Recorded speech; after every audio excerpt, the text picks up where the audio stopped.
welcome back to the deep dive.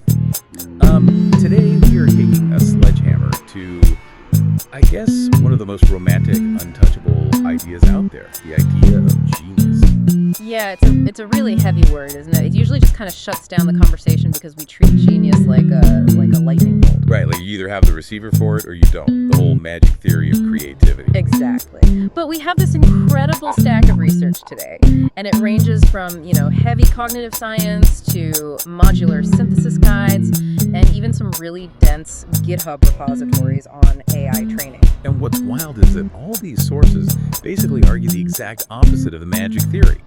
The core argument here is that creativity isn't a mystical event, it's a system. And, well, it's a system that means it can be engineered.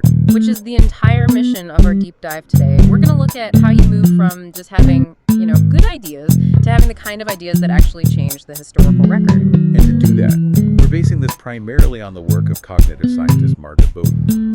And then we're going to crash test her theories against music production and artificial intelligence, which is where those GitHub repos come in. Right, so let's start with Bowden. She draws a line in the sand between two types of creativity that I think, it really clarifies a lot of frustration for people trying to do creative work. Yeah, she calls it P creativity versus H creativity. And this distinction is basically the foundation of everything else we're going to talk about today. So P creativity stands for psychological creativity.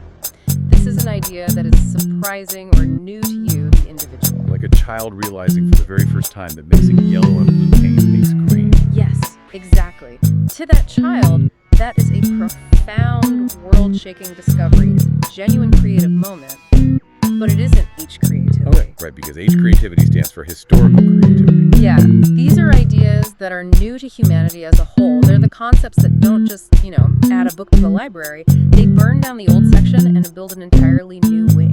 The sources actually mention this artifact, the Lion Man of Hallucinations.